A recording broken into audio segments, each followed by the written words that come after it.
This is Gabriel Gonzalez for Cageside Press, and I am here with ranked UFC contender Andrea Lee, who fights Viviane Araujo on May 14th at UFC Vegas 54. Andrea, I have to start with a very important question. Are you a new mom or grandma to your bunny Clover? I was so confused. I was like, wait a minute. I guess I would be the grandma because it's my daughter's baby rabbit. Now, I listened to your life story on the Gray Area podcast. Clover is going to be fine, right? He's going to have a long life of carrots and not get turned into soup. Oh no, yeah. Clover is going to have a long life of carrots and strawberries and all kinds of vegetables and fruits. So Clover's good. We don't plan on eating clover. Great to hear. So to talk about it, if I'm not mistaken, this is your second straight fight of having a training camp at home as opposed to traveling and going from gym to gym and working with a lot of different people. Just talk to me a little bit about how that's been now this time around, because I'm assuming the first time, okay, you're at home, but second time around, okay, you're able to work a lot more of your routine and the fight stuff into your every week. Yeah, it's working out well actually. I've been bringing people in. I had a couple of people come in from San Diego. Zach from Savage Striking, and then of course Tyler Shea from also Savage Striking came in to work with me. And then of course I have a local teammate, Vicky Leonardo, who's been helping me out. And then my friend Andy came in again, and we got some rounds together. And of course some of the other local fighters have been helping out too as well. And Tony's taken the reins, and he's been really pushing me and kind of putting everything together, and he's doing a really good job. And Tony's actually a really great coach. You know, he knows what he's doing. I was going to ask, because obviously, he probably knows you even better than the head coach because you guys live together, train together, and everything else. But what role does Tony take? Like, is he like in the corner? Is he going to be head coach, or is he more just like he takes direction from the lead? How would you describe it? Yeah, it's tough. I guess you would say head coach. It's not a role that he really wanted to have, because, he's also a fighter. So he's not really trying to be a coach, but he wants to help me. So he doesn't mind helping and coaching me and giving me some of the, techniques and stuff that he does. I guess he's kind of embracing it, but at the same time, he's still a fighter too, and he still needs coaching himself. On that note, I know he had talked after his last fight, maybe Adrian Yanez, he wanted to be on the Houston card. I know you said you wanted to be on the Houston card. What happened? What did Sean Shelby, what did Mick, what did they say when you texted them and said, guys, we're ready to go back to Texas? What did they say? Well, I think that, that card was already filled, so they weren't able to get us on it. And unacceptable. Huh? Unacceptable. I know. No, I agree. But yeah, since the card was filled, I just had to wait until Mick Maynard had something available, and they did. They offered me a fight in Brazil, against Viviane as well. But I didn't want to go to Brazil, so I was like, it's not the fight. I don't want to turn her down, but I don't want to go to Brazil because I'm not getting vaccinated, and I don't want to deal with all the flights and stuff, and Can I say, was this something? So obviously they kept the fight because this around this time, not this card, but the card prior, which would have been the pay-per-view, it was gonna be in Brazil. Did they tell you like, hey, it's not gonna be Brazil, but will you still fight Viviane? Yeah, they were like, well, okay, they understood, and they were like, well, we'll just we'll schedule you, same opponent, just different date and a different venue in the United States. So it worked out. I want to go back a little bit to this camp because one of the things I find really cool, I was reading the piece done by your teammate about being inside the camp, and she was talking about it, how one, obviously, you create a great atmosphere there in Shreveport, but also she was struck by, just how amazing a mom you are, just like how big a part of it is your life. And I want to ask you because I think most people, especially this idea when we talk about the fight camps, is like you get into that gladiator mode. You just don't want to, push everything out and you're getting ready for the battle at a certain date. But we're seeing, obviously you're one of several moms in the UFC, but even the men now too, it's like having the wife and kids around, especially the kids during fight camp, during fight week, it's becoming a lot more noticeable. Can you talk a little bit about just that, I guess, mental effect of just that comfort of, hey, you're able to have your kids around while you're still going to work week in, week out leading up to the fight? For me, it just makes it easier because I don't feel like I'm losing any time, with my daughter. And right now, at this age, when they're a little kid, I mean, they grow so quickly. You leave for a couple of weeks and you come back, and they've learned so much in those couple of weeks, and they've grown maybe like a couple of inches. I mean, like I feel like they grow a couple of inches. I always feel like Ainsley's getting so much taller. Like she's always growing out of her shoes, and it's just I feel like sometimes I wasn't there to be a part of some of these things. And so for me, it makes it a lot easier for me to be home and be with her and get to spend time with her, and and still be able to get my training in, because it really is hard. I mean, like, on parents to go away for a couple of weeks, 4 weeks at a time, and miss out on that time of that innocence, and I enjoy being with my daughter. Can I ask about how old is she right now?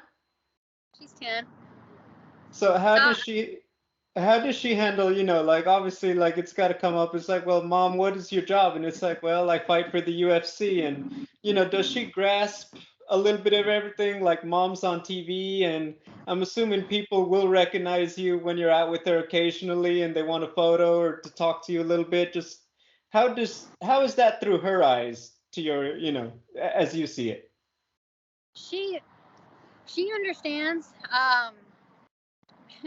The other day we were driving, and I guess she was Googling me, and she found an interview where I was talking about her, and in the interview I had said that she doesn't um, she doesn't see MMA as a sport. Uh, and she was like, "Mom, why would you say that?" And I'm like, "Because that's what you said." She's like, "No, I didn't." She's like, "When was that?" And I was like, "Well, I mean, that was a couple of years ago, so maybe you've grown since then. I mean, but at that time, your mentality was like, oh, you're just fighting. It's not a sport. Like tired. Like cheerleading's more of a sport than MMA at that time." And now she's like, "Well, I know it's a sport."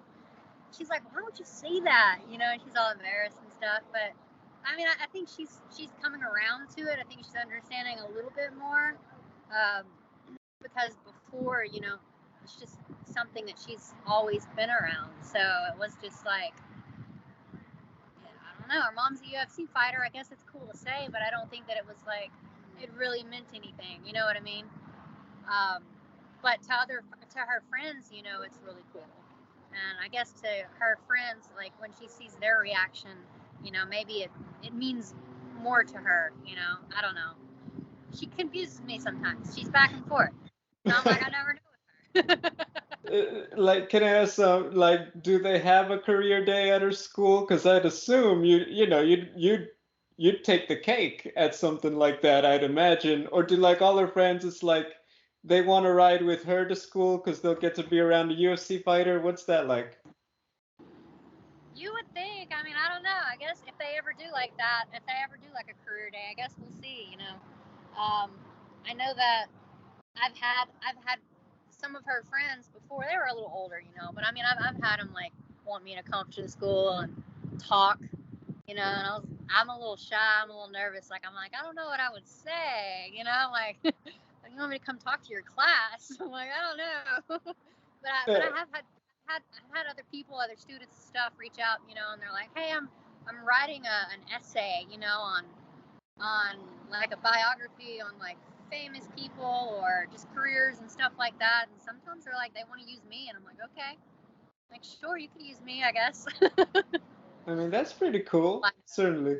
But I get what you mean. I've recently done the go back to talk to a school, and I'm not gonna lie, it's like, what? It's like, I'm not sure I'm qualified to impart that knowledge. I don't know how teachers do this Monday through Friday, you know what I mean? Yeah, no, Um, I get uh, nervous that. yeah. It's not, hey, it's not like talking to reporters at media day, right? Oh, I got something here. No, it's not, because it's a little different, you know. I mean, you're like, you're having to like talk in a way where you're inspiring and you're motivational, you know, and you want to motivate these kids to do something with their lives. And I don't know. I mean, like, I wouldn't know what to say, you know. Like, don't give up on your dreams. If you have a Uh, dream, believe in it and freaking go for it, because, you know, I mean, like, the stuff like that, you know, that's kind of like, I think, the things that they want to hear. No, for sure. Talking a little bit about the public eye, and I want to tie it back to family. You talk about your daughter Googling you, and not to, rehash, a story a lot of people are familiar with, but you had some very personal stuff come out several years ago, and it made a lot of headlines and everything. I mean, your ex-husband was a big part of your career, big part of your camp and everything else. Like, how do you have that talk? How do you even begin? Like, hey, when you Google me, there's going to be this stuff out there, and you know, a lot happens to a lot of people, but it isn't everyone's business because being on TV, being a professional athlete, that's a really personal thing for just a lot of people to know. How do you navigate that? Um, yeah, I mean, that's a really good question. And I don't know. I mean, that's tough. I mean, it's really hard. There's a lot of things that are on the internet that aren't necessarily true too. I mean, if it came from my mouth, it's true. But it's like, don't believe everything else that you hear, you know. And like, if you see something on the internet, you know, and it's like, and it's just, typically it's just to sell a story, you know. I mean, there's headlines out there that are like, oh, Andrea KGB Lee was burned by her husband, and I'm like, that didn't happen. I'm like, but that was just like that was a caption to like draw people in, get them to read their story. I'm like, if you didn't hear it from me and it's not a quote from me, then don't believe it otherwise, basically. Completely understood, definitely. And I imagine, obviously it changes over time as you have to revisit it a little bit as everyone knows you more and as she gets older. Yeah. Andrea, I do want to talk about camp though, because obviously, a little while ago wasn't looking good, 3 fight skid. Now, back-to-back wins, back-to-back impressive finishes. And suddenly it's like, hey, the train is picking up steam again. Can you talk just that transition, because I know it couldn't have been an easy time. I think for any fighter, you're down 0-3, like, oh my gosh, this doesn't feel good. Can you talk about just that system, that, and just, I guess, that weight off your shoulders being where you're currently at now? Yes. During that time, I was having to, do a lot of reflecting and find myself again. I think that with these last two fights, I have been able to, I was able to do that, and I feel like, I don't know, mentally, I'm a lot better. I'm in a better place, and just some of the things that I've done to like, as far as like changing up uh, the way that I've been training, and making it fun again, I think was a big thing for me, because there for a little bit I felt like I was not getting better, and I think that we talked about this in maybe our last interviews. Um, I feel like now I'm getting better. I feel like I'm growing. I'm learning things like every day, and I'm adding new tools to the things that I'm already good at. And it's like, I can just see myself becoming a better fighter, a better athlete overall. And I'm happier, and I think that really helps a lot, because there was a lot of self doubt. I mean, I lost my first fight. I had a lot of things going on in my life. I mean, not my first fight, but I mean, I lost my fight against Joanne Calderwood, and then that's kind of like where the doubt started to like creep in, and then I lost my second fight, and then it's like, crap, I really like put myself out there in that fight, and I did. I feel like I really like left it all in the cage, and I still lost that fight. And then my third fight came along, and so it's just easy to continue to doubt yourself, and to that seed will grow, and you've got to do something before it completely takes over. And I feel like I did that, and I think that the people around me have helped out a lot too, tremendously. To round home a little bit, moving forward, Viviane Araujo, top 10 opponent, win this one, would be 3 in a row, obviously. Great spot to be in the flyweight division run by Valentina. Just talk to me about Viviane as an opponent and what you're expecting to see in that cage come May 14th. Viviane, she's obviously a very tough competitor, and this will be like my toughest fight yet. And I know that she likes to go out there. She throws hard punches. She's a good, strong boxer. She likes to try and take people's heads off. And she's also a very good grappler. So, I expect her to come in there swinging and grappling. And, I'm going to do everything that I can to negate everything that she does. And I think it's going to be a pretty exciting fight, honestly.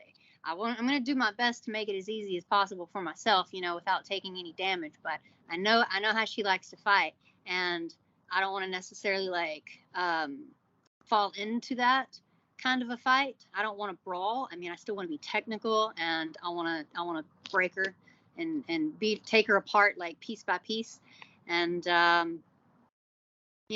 just go out there and be strategic and smart in my plan, and not fall into that brawl that I feel like she can bring out of me. But at the same time, that's kind of fun. I mean, I like those kind of fights too, but I don't want to get caught up in that. Take way too much damage when you do. Exactly, right? It's like, yeah, that was fun, but that's not a great idea long term, right? I definitely understand what you mean. Yeah. Andrea, I like to play, like your backup manager when I talk to you a bit. So I can't help but notice big fight in the flyweight division ahead of you guys a little bit, I think. Kaylin Chookagian taking on Amanda Ribas. I mean, if I'm UFC matchmaking, I'm like, hey, we got a big flyweight fight. We have another big flyweight fight. I mean, am I starting to see a path possibly to catapult up these rankings if we get a W on May 14? What about you? Do you feel like this one, suddenly we could start calling out some of these top 3, top 4 girls to get there?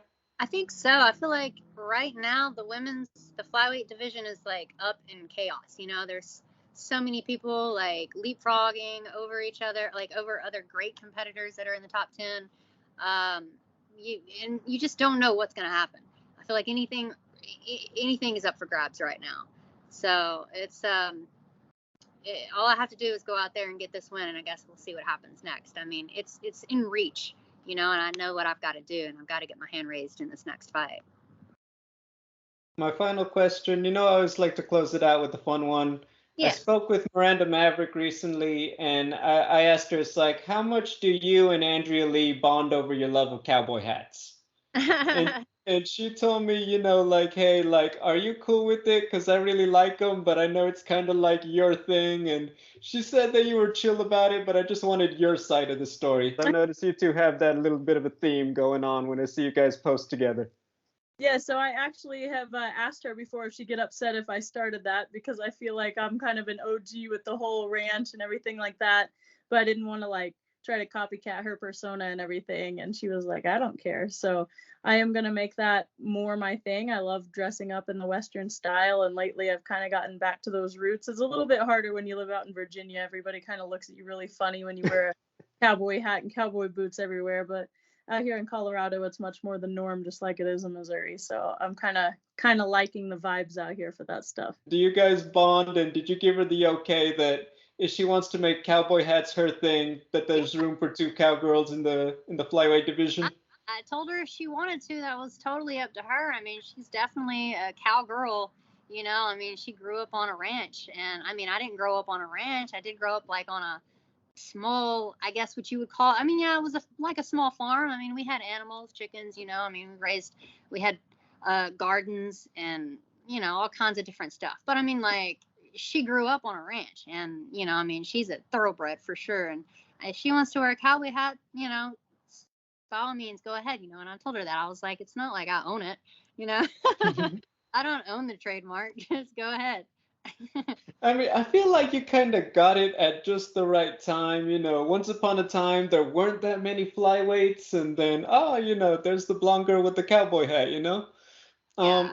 Oh, okay, this one might be a little controversial, but I want to hit you with it anyway, because sometimes I'll see you guys and I get confused. Do you rep more Louisiana or Texas? Because I Uh, feel like, like for yourself, I know you live in Louisiana, but I didn't realize how close you guys were, and I'm almost like, I feel like there's a bit of crossover. Because I know, like, when there's the fights in Houston, that's almost like, not a backyard fight, but certainly close to home for you guys. yeah, Houston's only 4 hours away, and I am a Texas girl. I mean, born and raised, but in Northeast Texas, and it's actually only an hour from here where I live. And a lot of people like to say that Shreveport, might as well be considered Texas. Even Daniel Cormier said that before on whenever Tony was fighting in his last fight, and of course we don't think that because I mean, Texas doesn't want to claim Shreveport, and I can't blame them. It's kind of like a slight insult to Texas. It's like you can tell when you have crossed state lines because the roads get so much smoother. It's like roads are so much smoother in Louisiana. As soon as you cross the line, they're like bumpy and you're getting jerked all over the roads. Absolutely horrible. I don't know what they're doing with our tax money, but they're not fixing the roads. That's for sure.